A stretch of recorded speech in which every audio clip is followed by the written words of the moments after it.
Hello, कैसे हैं आप सब। आप सबसे रिक्वेस्ट है कि प्लीज़ वीडियो को स्किप ना करें, इसे पूरा सुनें।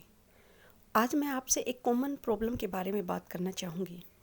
यह है हमारी स्क्रॉलिंग की आदत, जो कि अधिकतर इन शॉर्ट्स वीडियो ने दी है कि हम मात्र 30 सेकंड तक ही किसी वीडियो को देख पाते हैं। इससे नुकसान आपका अधिक है, क्योंकि आपकी जो अटेंशन, जो किसी चीज़ पर केंद्रित होने की शक्ति है, वो कम होती जा रही है, जिसको आपको गहराई से रियलाइज़ करने की ज़रूरत है। क्योंकि आपको ये पता ही नहीं चलता कि कब आप अपनी उंगली को स्क्रॉल करते करते इतना कुछ देख जाते हैं, लेकिन आपके ब्रेन में एक भी चीज़ इतनी अच्छी जो आपको कुछ सीख दे, सिखाए, वो नहीं रह पाती। यही कारण है कि आपका जो अटेंशन टाइम है वो शॉर्ट होता जा रहा है। इसलिए जब कभी भी कोई अच्छी वीडियो सुने तो प्लीज़ उसे पूरा सुने और उस पर ध्यान केंद्रित करके सुने, ताकि आप उस चीज़ का एसेंस प्राप्त कर सकें। आज मैं आपसे rich dad poor dad book के चैप्टर 5, जिसका टाइटल है द रिच इन्वेंट मनी, यानी कि जो अमीर लोग हैं वो पैसे में निवेश करते हैं। अधिकतर लोग पैसे को खर्च करते हैं, लेकिन अमीर व्यक्ति उसका निवेश करता है। राइटर का कहना है कि आप इस रियल वर्ल्ड में, इस पूरी दुनिया में अगर कुछ अच्छा करते हैं तो वो सिर्फ आप अपने बोल्ड स्टेप से कर सकते हैं। अगर आप स्मार्ट हैं तो इसका अर्थ ये नहीं है कि आप आगे तक जाएंगे। इसके लिए ज़रूरी है आपके अंदर वो हिम्मत, वो शक्ति होना, जिससे आप वो स्टेप उठा सकें, आप बोल्ड स्टेप ले सकें। राइटर हमें ग्राहम बेल की स्टोरी बताते हैं कि जब उन्होंने टेलीफोन का इन्वेंशन किया और उसको पेटेंट करवाया, तो दुनिया भर से उनके पास इतने अधिक एडवांस बुकिंग थे कि वो उन चीज़ों को पूरा नहीं कर पा रही थी। उनकी कंपनी बहुत छोटी थी, तो वे अपने समय की जायंट कंपनी वेस्टर्न यूनियन के पास गए और उन्होंने वेस्टर्न यूनियन को ऑफर दिया अपना पेटेंट प्लस अपनी छोटी सी जो उनकी कंपनी थी, उन दोनों को $1 लाख में बेचने की। लेकिन वेस्टर्न यूनियन ने उनका मजाक उड़ाया और उसके बाद ग्राहम बेल ने अपनी कंपनी पर जो काम किया वो आगे सबको पता है। यही कंपनी बाद में मिलियंस डॉलर की कंपनी बनी। आगे राइटर एक मैनेजर की स्टोरी बताते हैं जिन्हें उनके मैनेजमेंट ने बाहर निकाल दिया था, और वो काफ़ी गिड़गिड़ा रहे थे मीडिया में कि कैसे उनके साथ अनफेयर किया गया है। उनके बच्चे हैं, उनकी पत्नी, वो सब रोड पर आ जाएंगे। वहीं उनका घर जो उन्होंने लोन पर लिया हुआ है उसकी किस्तें कैसे पूरी करेंगे। तो राइटर कहते हैं कि ये सब चीज़ें उनका ध्यान इतना अधिक आकर्षित कर रही थी कि कहीं ना कहीं यह कॉमन इंसान की सबसे बड़ी प्रॉब्लम है, जो दूसरों को बड़ा बनाने के लिए दिन रात मेहनत करता है और उनके सामने गिड़गिड़ाता है।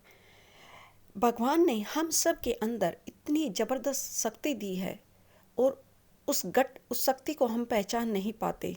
यही हमारी कमी है, और वह कमी किसी और चीज़ से नहीं बल्कि स्वयं पर संदेह से पैदा होती है। आपके अंदर तकनीकी ज्ञान कम हो कोई दिक्कत नहीं, प्रोफेशनल ज्ञान कम हो कोई दिक्कत नहीं, लेकिन जो सबसे बड़ी बाधा होती है ना, वो है आपकी स्वयं पर शंका करना, स्वयं को संदेह की नज़र से देखना कि क्या मैं ये काम सही से कर पाऊँगा। अगर आपको अपना फ्यूचर बेहतर बनाना है तो आपके जीवन में आपके स्कूल के ग्रेड्स काम नहीं आएंगे। उसके लिए आपको चाहिए दृढ़ता, वो गट्स, वो बहादुरता, निर्णय लेने की वो क्षमता, और स्वयं को जो ये संदेह की दृष्टि से देखते हैं इसको छोड़ने की ज़रूरत। तभी आप अपने भविष्य को और अधिक अच्छा बना सकते हैं। आपकी स्वयं को संदेह की नज़र से देखने की जो ये दृष्टि है ना, यह आपकी जीनियस के लिए सबसे ज़्यादा खतरनाक है। इसको सबसे पहले दूर करने की ज़रूरत है। राइटर कहते हैं कि अगर आपको वित्तीय रूप से जीनियस बनना है तो आपको टेक्निकल नॉलेज तो चाहिए ही, साथ में सबसे ज़रूरी है आपके अंदर हिम्मत, स्टेप उठाने का वो करेज। जो जीनियस होते हैं, जो बहादुर होते हैं, जिनमें रिस्क लेने की ताकत होती है, वो लोग अपने जीनियस को, उसके डर को बदल कर उसको अपनी शक्ति और ज्ञान में बदलते हैं। ज़्यादातर लोग जब पैसे का मैटर होता है तो सेफ खेलना पसंद करते हैं, जिसका मुख्य कारण है उनकी वित्तीय निरक्षरता। राइटर से कई बार लोग पूछते हैं कि क्यों ज़रूरी है वित्तीय रूप से साक्षरता। तो राइटर का कहना है कि ताकि आपके पास कई ऑप्शन हो कमाने के। और इसी वित्तीय साक्षरता ने राइटर को हमेशा एक्साइट किया कि वो कैसे अपने मिलियंस बनाएं, अपने पैसे को और अधिक संपत्ति के रूप में कन्वर्ट करें, बजाय इसके कि वो सिर्फ अपनी सैलरी को बढ़ाने की कोशिश करें। इसलिए अगर आपका फाइनेंशियल आईक्यू अच्छा होगा तो आप बड़ी जल्दी से बड़े स्तर पर प्रॉस्पर होंगे, संपन्न होंगे। राइटर कहते हैं कि आज से 300 साल पहले जो ज़मीन होती थी ना, वह वास्तविक रूप से ही एक तरह की संपत्ति होती थी। जिसके पास अधिक ज़मीन वो और अधिक संपन्न।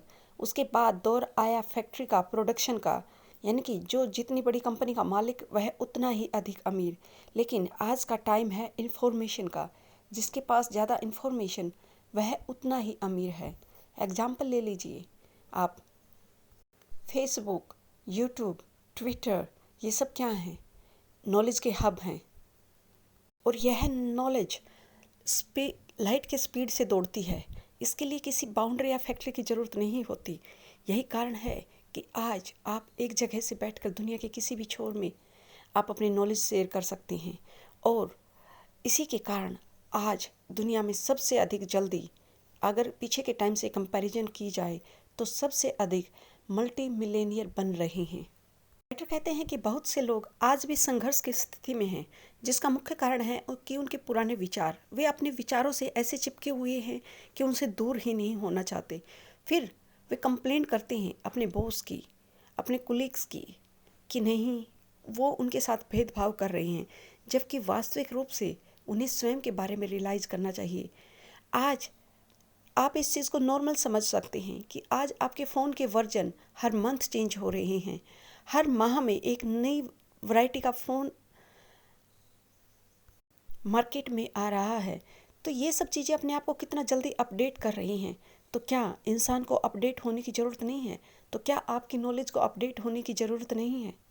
इसलिए अगर आप सोचते हैं कि पीछे कुछ समय पहले आपका जो आइडिया, विचार थे, वही वास्तविक रूप से कामयाबी का एक कदम थे, तो आप अब रियलाइज़ कीजिए कि वो कल की बात थी, वो बीत चुका है, आज नहीं है। आगे राइटर अपने एक गेम के बारे में बताते हैं जिसका नाम है कैश फ्लो। इसमें यह मुख्य रूप से इनकम जो स्टेटमेंट है और बैलेंस शीट है, उनके इंटरेक्शन से वैल्यू निकालते हैं और देखते हैं कि कैसे लोग रैट रेस, जो चूहा दौड़ है, उसमें फंसे हुए हैं या फास्ट ट्रैक से दौड़ रहे हैं। इसका मुख्य उद्देश्य इन दोनों चीज़ों के बीच में आपका पता लगाना है कि आप कहाँ पर हैं। मुख्य रूप से यह गेम आपके बिहेवियर का पता करता है। इस गेम में जो अमीर व्यक्ति होते हैं वो मिलते हैं कि अक्सर वे लोग क्रिएटिव होते हैं और कैलकुलेटिव रिस्क भी लेते हैं। वहीं जो लोग इस गेम में लंबा टाइम तक चलते हैं, अक्सर उनके साथ कमी होती है कि उन्हें वित्तीय नॉलेज नहीं होती, उन्हें डाटा की कोई समझ ही नहीं होती, ना उन्हें पता है कि जो निवेश करने में क्या ताकत है। आगे राइटर कहते हैं कि बहुत से लोग ऐसे हैं जिनके पास संपत्ति तो काफ़ी है, लेकिन फिर भी काफ़ी लोग उनसे आगे निकल रहे हैं और वो अपने उसी जगह पर अटके हुए हैं। जिसका मुख्य रीज़न है उनके पास लिमिटेड ऑप्शन है और वो अपने पुराने विचारों से ही चिपके हुए हैं। उनके पास अपना वही पुराना ऑप्शन, उस पर वे दिन रात कड़ी मेहनत करते हैं।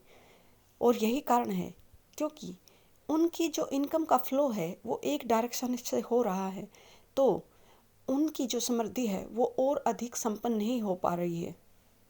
आपको ज़िंदगी में कई तरह के लोग मिलेंगे। कुछ तो ऐसे होंगे जिनकी कंप्लेंट होगी कि नहीं, उनके पास सही अपॉर्चुनिटी नहीं है, उन्हें वो सब रास्ते मिले ही नहीं कि वे अपने जीवन में अधिक कमा सके।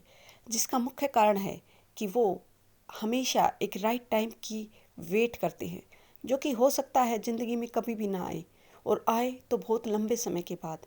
वहीं कुछ लोग ऐसे होते हैं जो दूसरी बुरे हालातों में भी अपॉर्चुनिटी निकालते हैं, और वे लोग एक नहीं कई तरह के तरीक़ों से, कई आइडियाज़ से पैसे कमाते हैं और थोड़े ही समय में कई अपॉर्चुनिटीज़ को ग्रैब करते हैं। जो वित्तीय रूप से समझदार लोग होते हैं उनके जीवन में कई ऑप्शन आते हैं। अगर कोई अपॉर्चुनिटी उनके लिए काम नहीं कर रही उनके तरीके से, तो वे अपनी पोजीशन चेंज करते हैं। वे अलग तरह के वित्तीय सॉल्यूशन निकालते हैं और उनके जीवन में जो एक छोटी सी अपॉर्चुनिटी आती है उसी को वो मिलियंस में चेंज कर देते हैं। आई होप राइटर की बातें आपको पसंद आई होंगी and thanks for listening to me.